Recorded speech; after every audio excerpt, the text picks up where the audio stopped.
안녕하십니까. 쓰리톡 진행을 맡은 김금자입니다. 이곳 LA는 9월이 되자 가을 바람이 선선히 불고요. 날씨가 너무 좋은데 여러분이 살고 계시는 곳은 어떠신지요? 다들 평안하시지요? 이 쓰리톡에서 다루고 싶은 내용은요. 저희가 세상을 살면서 만나는 많은 이슈들이 있는데 그 이슈들을 시청자 여러분들과 하나씩 풀어가는 시간이 되었으면 합니다. 그래서 저와 함께 진행을 하실 한 분을 소개하겠는데요. 그분은 월드미션 대학교 최윤정 교수십니다. 반갑습니다. 네, 안녕하십니까. 최윤정입니다. 네. 예, 이렇게 만나 뵙게 돼서 반갑고요. 스튜디오에서 이렇게 또 함께 톡을 네. 함께 나눌 수 있어서 기대도 되고 또 우리가 앞으로 어떤 이슈들을 함께 공감하게 될지 예, 굉장히 익사이팅합니다. 저도요. 네. 그래서 오늘 우리 두 사람만 진행하기에는 조금 더 역부족이에요. 좀 더 전문가를 모셔야 될 것 같아서요. 어떤 주제를 다루시죠? 이번에는 그 이민 가정, 그러니까 한국을 떠나서 디아스포라로 살고 있는 모든 한국 가정이 겪고 있는 그런 가정에서 일어날 수 있는 많은 이야기들에 대해서 좀 더 전문적인 상담가가 필요할 것 같아요. 그래서 월드미션 대학교 기독교 상담학 교수님이신 우리 김현경 교수님을 모셨어요. 반갑습니다. 안녕하세요. 반갑습니다. 네. 오늘 다루게 될 주제를 한번 우리 교수님께서 전체적인 개요로 이렇게 한번 설명 좀 해주시면 어떨까요? 네, 가정에 대한 이야기를 네. 오늘 나누기로 하셨다고 들었습니다. 그래서 특히 이제 이민 가정, 예. 그러나 사실 이민 가정이라고 말을 한다 하더라도 가정의 형태는 문화나 시대를 초월하는 것 같습니다. 그래서 네. 어떤 가정이나 또 다양한 문화 가운데 존재하고 있는 어떤 가족 관계 이슈들은 거의 비슷한 것 같아요. 하지만 이제 이민이라는 그 세팅 자체가 굉장히 좀 저희들에게는 안정감이 결여되어 있고, 그렇죠. 또 이 LA 사시는 한인들도 어떤 면에서는 미국 사회에서 필요한 그 소속감을 다 느끼지 못하고 살지 않습니까? 네. 예, 그러다 보니까 동일한 이슈들을 경험한다 하더라도 스트레스 레벨이 좀 많지 않을까. 예, 그래서 네. 그 스트레스를 이겨나갈 수 있는 자원들을 많이 가지고 있다면 문제가 안 되겠죠. 네. 근데 이제 만약에 그렇지 않다면 네. 어려움이 네, 오겠죠. 교수님 제가 알기로는 그 일찍이 이민 가셨고 네, 예, 이민 맞습니다. 가정에 성장하셨고 네. 그러니까 지금 3개국의 문화를 경험하셨죠? 그렇습니다. 브라질과 예, 미국과 미국과 한국과 그러니까 네. 어떤 누구보다 또 그 이민 가정에 대해서 잘 공감을 하고 네. 그 이슈들을 민감하게 받아들일 수 있는 부분이 있는 것 같은데 네. 좀 개인적인 백그라운드 좀 소개해 주시면 좋겠어요. 네. 저는 제가 아까 중학교 3학년 때, 그러니까 네. 16살 때 저희 가족이 브라질로 이민을 갔어요. 그래서 이제 거기에 그때만 해도 참 이렇게 그 언어 자체가 포르투게스 사전이 없었던 그런 시절에 제가 거기 가서 이제 학교를 다니게 됐는데 너무 많이 어려웠죠. 네. 사춘기 때인데. 네, 사춘기 때고 네. 그리고 이제 아는 거라고는 영어 단어 몇 개, 네. 그걸 가지고 거기서 이제 공부를 하면서 굉장히 많은 그 정체성의 이슈, 도대체 내가 왜 왔는가, 네. 그리고 이 사회 속에서 내가 무엇을 할 수 있겠는가 하는 네. 그런 여러 가지 문제들 참 겪었고요. 그런데 지금 이렇게 돌아보면 제가 굉장히 그 다양한 문화 속에서 적응해 나간 그런 것이 저 인생의 엄청난 자원이 아니었나 그렇게 생각이 네. 됩니다. 그런 경험들이 오히려 교수님이 그 이민 가정의 문제들을 좀 함께 공감해서 도와줄 수 있는 그래서 상담적인 거로 접근할 수 있는 네. 그런 본인의 정체성을 가질 수 있는 계기가 됐다 해도 과언이 네. 아닌 것 같아요. 그런 것 그렇죠? 같습니다. 네. 네. 네. 어떤 환경들이 우리 뭐 통제가 안 되잖아요. 네. 사실 일어난 일들은 예기치 않은 일도 굉장히 많이 일어나고 계획하지 않은 일도 일어나고 그런지 그런 환경을 우리가 조금씩 경험하면서 적응해 나가면서 이겨나가다 보면 그런 것들을 통해서 굉장한 또 이제 삶의 지혜라든가 또 삶의 폭이 넓어지는 그런 네. 것들이 많이 생기는 것 같아요. 우리 서유자님은 그 이민 생활이 몇 년째 있어요? 저는 15년째고요. 15년째. 교수님하고 똑같이 14살 된 아들을 데리고 이민을 왔어요. 이게 이민 네. 1세대고요. 저희 아들이 겪었던 그런 갈등이 아마 교수님이 겪었던 갈등하고 비슷할까 싶습니다. 네. 저도 15년, 16년 정도 비슷하네요. 네, 이민 생활을 하면서 저도 그런 이슈들을 공감할 수 있는 어느 정도 뭐라 그럴까요? 그런 마음이 어려워. 가요. 예, 어려움들을 네. 가고 그러는데 교수님 그러면은 어떻습니까? 주로 어떤 이슈들이 이민 가정에 존재하나요? 네. 그 가족 안에서 이제 제일 그냥 이민 가정이 아니라 하더라도 그냥 일반적인 가정 안에서도 사실은 그 결혼 생활에 참 많은 갈등을 주는 것은 이제 남편과 아내의 역할 기대치겠죠. 네. 그렇죠? 각자가 나름대로 남편은 이래야 된다 생각하고 아내는 이래야 된다고 생각하고 또 자녀는 이래야 된다고 생각하고 이제 그런 가치들을 가지고 오는데 네. 이제 그러한 역할 적응이 이제 결혼 생활을 통해서 차근차근 자리 잡게 되는데 이민이라는 그 세팅 자체가 네. 또 새로운 문화에 적응을 해야 되고 네.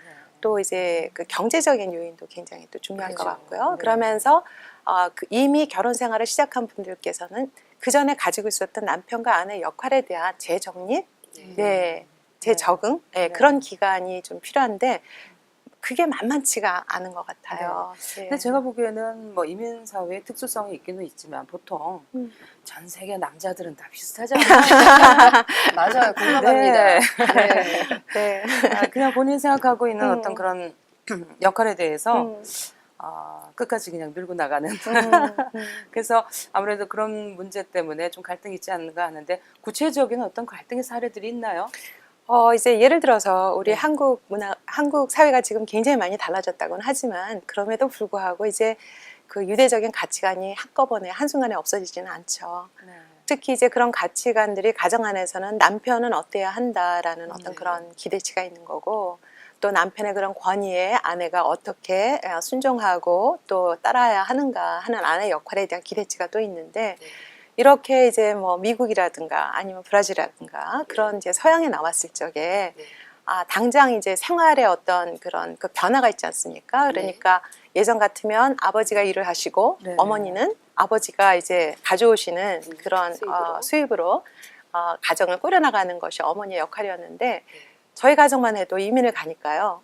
당장 이제 처음에는 괜찮은데 한 6개월쯤 지나면서 이제 그 가져온 그 이제 돈이 바닥이 나기 시작하고 그러다 보니까 어쩔 수 없이 어머니께서 이제 일을 하셔야 되고 그러다 보니까 사실은 엄마가 그것 때문에 더 아버지한테 어떤 그 아버지의 위치를 인정하지 않거나 그러지는 않으셨던 것 같아요. 네.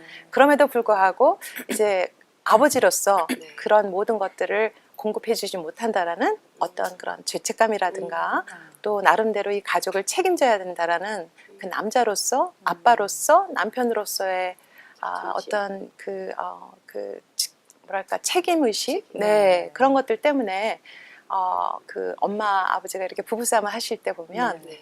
이제 네가 돈을 번다고 나를 무시하냐 뭐 이런 그런 것도 본 적이 있습니다. 네. 저는 이제 교수님은 자녀로서 부모를 바라본 시각이고요. 네. 저는 부모 입장이었어요. 그러셨군요. 그러니까 저도 똑같이 가져온 돈에 대해서 이제 바닥이 나가기 시작하니까 남편이 뭐라 그러지 않아도 스스로 책임감을 느끼는 거예요. 네. 네. 남편은 이러는 거예요. 꽃감 빼먹듯이 돈이 빠져나갈 때마다 가슴이 쓰렸대요. 그러시죠. 근데 저는 그걸 못 느꼈어요. 네. 그렇게 책임감이 좀 덜했었는데 이래대로 가면 안 되겠다. 네. 저는 그거보다도 자녀 교육에 굉장히 더 관심이 많았어요. 여기 올 때는 모든 사람들이 뭐 아메리칸 드림이 아니라 요즘 세대는 예전에는 그랬지만 요즘은 자녀 교육 때문에 오는 사람들이 굉장히 많잖아요. 그렇죠. 그래서 결국은 어떤 갈등이 시작이 되잖아요. 부모가 바빠서 또 아이들은 교육 때문에 왔는데 아이들은 정작 방치해주고 엄마 아빠는 맞벌이를 해야 되고 네. 그런 데서 야기되는 많은 문제들이 있더라고요. 네, 네, 그러면은 맞습니다. 여기서 우리가 네. 갈등들 있잖아요. 아까 네네. 말씀하시는 그런 갈등들이 이제 대표적인 케이스로 나왔는데 구체적으로 그 갈등이 증폭이 돼서 그게 어느 폭발되는 어떤 그런 사례? 일이 있을 때 어떤 식으로 드러나게 됩니까? 다양하게 드러나겠죠. 그런데 이제 그런 갈등들이 어떻게 폭발되느냐 했을 때 이제 가정에 우리가 흔히 말하는 여러 가지 그 문제들로 볼 수 있겠지만 그거보다 제 생각에는 그런 갈등들이 이제 증폭되기 시작했을 때 가정 안에서 그 갈등을 해결할 수 있는 자원들이 얼마나 있는가 하는 것이 더 중요하다는 생각이 네. 들어요. 그냥 똑같은 이민 가정이라 그래도 똑같은 이런 자녀와 경제적인 어떤 그런 이슈들이 다 있어도 네. 모든 가정이 동일하게 그 갈등에 대해서 그 반응하지는 않거든요. 네. 인생을 살다 보면 문제는 당연히 존재하지 않습니까? 그렇죠. 네, 그래서 네. 스커펙이 그 아직도 가야 할 길에 제일 첫 서두가 인생은 문제다라고 네, 말했잖아요. 그만큼 문제 없는 인생은 없는 거고 갈등 없는 관계라는 건 존재하지 않죠. 네. 하지만 이제 그 갈등이 다가왔을 때 그 갈등을 어떻게 넘어갈 것인가, 어떻게 우리가 이것을 이제 해결하고 갈 것인가 하는 것에 대한 초점을 두기 시작한다면 또 그것을 해결할 만한 자원을 가지고 있다면 훨씬 더 쉽게 그 문제들을 해결하고 나갑니다. 그런데 안타깝게도 가족 관계에서 서로가 서로에게 그런 그 자원의 지지자가 되지 못하기 때문에 가족이면서도 그 갈등들을 각자가 끌어안고 각자 혼자서 해결하려고 하는 그런 관계, 가족 관계 때문에 갈등이 더 증폭된다고 생각해요. 네. 그러면 지금 그 갈등을 해결하기 위한 자원이 있어야 된다고 말씀하셨는데 구체적으로 그 자원이 뭐죠? 네, 우리가 그 인간 안에 있는 영혼육의 이 모든 세 구조를 봤을 때 그것이 다 자원이 되겠죠. 신체가 네. 일단 건강해야 되고 네. 그렇죠. 예, 육체적인 건강이 가장 중요하다고 생각을 하고요. 그러나 육체적인 건강뿐만 아니라 심리적인 건강이 굉장히 중요해요. 네. 네. 그렇죠. 그러니까 갈등을 대비해서 사는 것은 아니지만 평소 때 우리의 내면이 건강하다면 네. 그런 갈등들을 필요 이상으로 크게 보거나 또 무시하거나 하지 않는 있는 그대로 현실을 바라보고 그 가운데서 이제 갈등을 어떻게 해결해 나갈 것인가 하는 방법을 고안하게 되겠죠. 그래서 이제 요새 그 resilience라는 말을 굉장히 많이 나오고 있습니다. 그게 무슨 예. 말이죠? 회복 탄력성, 네. 내적 어려운 말인데요. 탄력성. 힘든 말이지만 네. 네. 지금 요새 이제 심리학에서도 긍정 심리학이라는 학파가 굉장히 그래요? 그 새롭게 떠오르고 있는 어떤 네. 그 학파들인데요. 네. 예전에는 심리학이 문제 중심이었어요. 그런데 네. 이제는 그 긍정 심리학 덕분에 사람의 문제에 초점을 두기보다는 어떻게 사람들의 라이프를 좀 더 퀄리티 있게 만드나 네. 웨어빙에 대한 네. 컨셉이 많이 생겼고요. 이제 그러다 보니까 이제 갈등이 문제가 아니라 네. 우리 일상생활 속에 이렇게 부딪히는 어떤 위기 상황들이 문제가 아니라 네. 오히려 그 안에 각 사람 내면 안에 어떤 그런 회복 탄력성의 요인들이 있다면 훨씬 그것들을 잘 나가서는 성숙의 기회가 된다라고 지장하고 있습니다. 그러면 교수님, 그런 갈등을 요즘 그 세간에 그런 말이 있어요. 위기가 기회다. 네, 맞습니다. 그러면 이게 이제 결국 갈등이 기회다는 소리인데 그렇죠. 그런 기회로 삼는다면 네. 어떤 유익이 있을까요? 어, 어떤 걸 기대할 수가 있을까요, 저희가? 그것이 이제 그 회복 탄력성의 예. 요소죠. 그렇죠. 왜냐하면 회복 탄력성이라는 것은 결국 어떤 그런 위기가 왔을 때 그 위기 때문에 위축되거나 좌절하거나 그래서 본인이 그 위기를 해결할 수 있는 어떤 자원들이 있음에도 불구하고 네. 그것들을 활용하지 못해서 삶이 더 이렇게 축소되거나 관계가 어그러지거나 그렇게 되는 경우가 굉장히 많은데요. 네. 사실은 그 갈등을 우리가 인생을 살면서 당연히 느낄 수 있는 하나의 기회다라고 삼는다면 네. 상권 내에 있는 갈등 자체가 있다라는 것 때문에 갈등하지는 않아요. 네. 예. 그런데 있으면 안 될 것이 있다라는 생각이 되면 이게 위축이 되지만 네. 당연히 있을 수 있는 것이고 이것은 우리가 해결할 수 있는 부분이야라고 생각한다면 네. 예. 그렇다면 이제 그걸 뛰어넘는 어떤 그런 네. 또 그러면 새로운 근데 그것을 영역이 그 열겠죠. 받아들인다는 것이 굉장히 건강한 자아를 가져야지만 가능한 그렇죠. 일이고요. 인정이 그렇죠. 돼야죠. 그죠. 예. 그리고 건강한 자아를 가진다는 것은 물론 건강한 자아가 처음으로부터 이렇게 개발되는 그런 경우도 있지만 결국 이런 문제들에 대해서 우리가 끊임없이 훈련을 통해서 네. 그런 자아가 개발되고 그런 갈등에 대처할 수 있는 음. 능력이 생기는 것도 굉장히 중요한 것 같아요. 그렇죠. 네, 네. 맞습니다. 예, 그러면은 그런 차원에서는 교수님은 어떤 식으로 그 문제 상황들을 네. 접근하십니까? 네. 우리가 지금 이민 가정에 대해서 이야기하고 있잖아요. 네. 그 어느 곳보다 이민 사회라는 것은 그만큼 그 우리 이민자들이 어떤 어려움에 닥쳤을 때나 또 우리가 성장해 나가는 그 과정에서 사회적인 지원을 많이 받을 수 없다라는 걸 이야기하는 거죠. 네. 그렇죠? 네. 물론 이제 LA는 좀 달라요. 네. LA는 네. 정말 너무나 많은 자원이 좋은 많죠. 기관 단체들이 있고 네. 사회 단체가 있어서 한인들의 가정이나 한인들의 정신 건강에 굉장히 도움을 많이 주는 그런 서포트 받은. 네, 맞습니다. 예, 그런 자원들이 그렇죠? 많이 있습니다. 그렇지만 미국만 해도 조금 동부나 네. 아니면 서부 쪽, 남부 쪽으로 가보면 사실 그런 단체가 없거든요. 여러 유일한 가지. 단체가 교육수밖에 없어요. 네. 그렇기 네. 때문에 그런 게 정말 어려운 일이 있을 때 우리가 혼자서 그런 것들을 해결해 나가는 게 아니기 때문에 네. 옆에서 그런 지원 체제가 있어야 되는데 그것이 네. 없단 말이죠. 네. 그렇다면 가정 안에서 그런 회복 탄력성의 자원들, 건강한 내면을 만들 수 있는 모든 자원들이 가정 안에서 그 어느 곳보다 공급이 돼야 된다라는 걸 말하는 거죠. 네. 네. 그렇다면 교수님, 그 가정이 자원을 가지는 건 굉장히 중요한 일인데 가정에서 어떤 구체적으로 그 자원이라는 게 무엇일까요? 부모의 역할일까요? 아니면은 그렇죠, 뭐 교육적인 그런 내용들이 될까요? 네. 부모는 당연히 자녀를 교육을 해야 되겠죠. 네, 훈계도 네, 네. 하고 그런 모든 것들이 부모의 역할인데요. 무엇보다 중요한 것은 그러나 교육과 훈계 이전에 그 아브라함 메슬로가 말했던 인간의 기본적인 욕구들을 부모가 이제 공급해 준 것이 너무 중요하겠습니다. 그래서 그 피라미드를 보면 가장 그 기초적인 것은 이제 육체적인 어떤 필요들, 그리고 이제 그 다음에 필요한 것은 안전에 대한 욕구입니다. 그래서 사람이 네. 안전하다는 건 너무너무 중요하죠. 근데 어떻게 보면 이민생활 자체가 우리 아이들도 학교에 가서 또 서투른 언어로 공부를 해야 되고 또 문화가 다른 아이들한테 때때로 놀림을 받기도 하고 그런 굉장히 많은 스트레스를 가지고 집으로 왔을 때 사실은 가정 안에서 이민 가정 안에서는 그게 이제 시간이 많이 없기도 하겠지만 그거보다 그 부모님들이 아이들이 그런 그 안정감이 위협받고 있다는 것에 대한 인식이 있을까? 네. 그래서 그것들을 인지하신다면 집안에서 그 아이가 더 편안하고 안전함을 체험을 받을 수 있도록 공부받을 수 있도록 그렇게 해주는 게 너무 중요하고요. 그 다음에 또 인간이 정말 절대적으로 필요한 거는 이제 사랑받고 있다라는 그거예요. 예. 사랑받고 있고 소속되고 있다라는 그것이 너무 중요하고 그리고 인정. 네, 네, 인정해 인정. 주는 네. 거. 예. 왜냐하면 사실 여기서 만약 이민 가정에서 그 부모님과 함께 이민을 와서 여기서 공부를 하고 있다면 영어로나 모든 면에서 뒤떨어질 수 있잖아요. 그렇죠. 네. 저도 그런 생각이 참 많이 떠오르는데요. 내가 하고 싶었던 만큼 그 새로운 언어로 글을 쓰려니까 너무 힘든 거예요. 예, 그러니까 이제 그런 국어 시간만 들어가면 너무 힘들었고 그리고 이제 사회나 역사를 배우는 것 네. 그런 것도 너무 힘들었죠. 예. 그런데 그러다 보니까 정말 막 이해도 못하면서 똘똘 외워서 시험을 보고 그런데 이제 부모님들께서 그러한 자녀의 수고와 그렇죠. 그것들을 인정해주면서 네. 너무 잘하고 있다.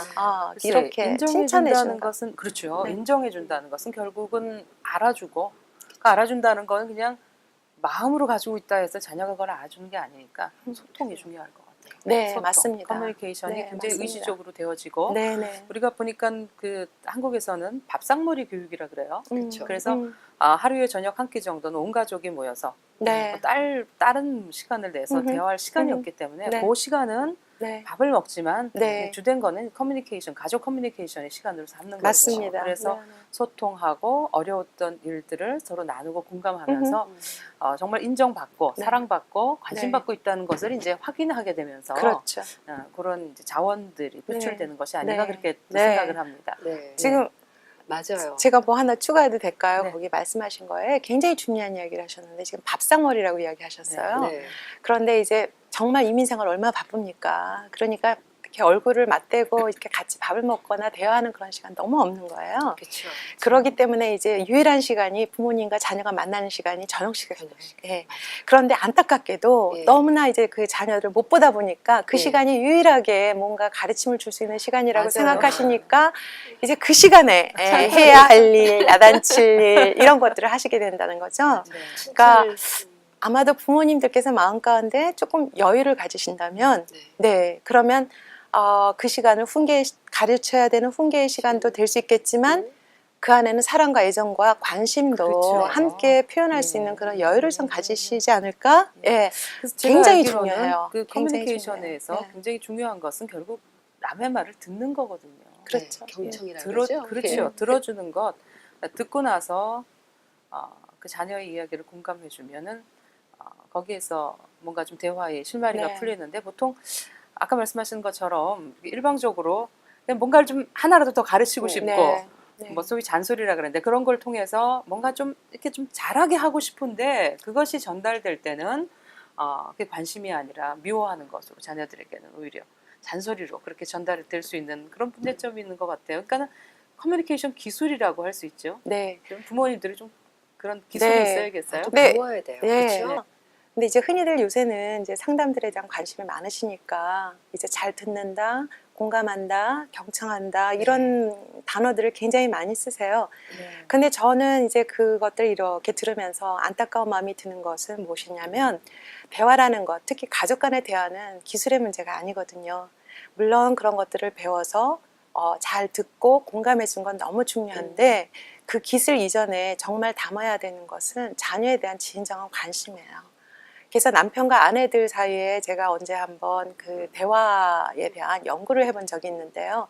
어떤 아내들이 이런 얘기를 하더라고요. 남편의 너무나 뛰어난 그 대화법에 질린다고요. 그러니까 말을 너무 잘하시고 예. 공감적으로 기술이 너무 뛰어나지만 진정한 아내에 대한 관심이 없을 때는 그 대화 자체가 가슴이 통하는 대화가 되는 것 같지는 그렇죠. 않아요. 느껴지죠. 네, 그래서 정말 그 대화 안에는 서로에 대한 진한 관심 그리고 이제 우선적으로 이제 그 대화를 할 때 교수님 말씀하신 것처럼 정말 잘 듣는 것이 너무 중요한데요. 잘 들으려면 자신의 생각, 자신의 편견, 자신의 요구 그런 것들을 다 내려놓고 그렇게 상대만 관심을 가지고 들을 때 이제 진정한 대화가 시작되는 것 같아요. 근데 교수님 기술도 중요한 것 같아요. 네, 기술 중요하죠. 네, 왜냐하면은 제가 아는 그 1.5세 자녀들하고 그 부모하고 갈등이 생긴 케이스를 제가 아는데 부모가 자식 사랑하지 않는 부모가 어디 있겠어요. 그렇죠. 그런데 이제 멀리 이제 대학을 가고 자녀들 멀리 떨어뜨려 보낸 상황에서 이제 전화를 한단 말이죠. 네. 전화를 했을 때 늘 그 아버지가 묻는 것이 너 밥 먹었니예요. 너 밥 먹었니? 너 밥 먹었니? 그러니까 이 자녀는 뭔가 좀 관심도 받고 싶고 내가 요즘 뭘 하는지 무슨 생각을 하는지 그것을 좀 구체적으로 물어봐줬으면 좋겠는데 우리 엄마 아빠는 맨날 전화하면은 밥 먹었니? 그러니까 요새 못 먹어서 그렇게 그 뭐 굶어 죽는 사람이 네, 네. 있는 것이 아닌데 네. 왜 저렇게 먹는 거에 집착하고 나를 도대체 관심이 네. 없냐 그렇게 이야기해 주는데 사실은 우리는 알잖아요. 그게 밥 먹었니라는 말 안에 얼마나 많은 그 애정과 네. 사랑이 네. 담겨 있다는 네. 것을. 그런데 이제 그 커뮤니케이션적으로는 그 이제 문화 차이 때문에 이제 그런 의미들을 캐치를 못하니까 네. 본인은 네. 관심을 못 받는다고 네. 생각하는 거예요. 그렇죠. 그래서 우리가 문화적인 것으로도 커뮤니케이션 기술을 어떤 식으로 하면은 좀 그것이 잘 전달될 수 있을까, 마음이 잘 전달될 수 있을까 하는 그런 기술적인 문제는 그 자녀의 문화에 입각해서 조금 습득할 필요가 있는 것 같아요. 당연히. 저도 네. 교수님 말씀에 너무 공감해요. 네.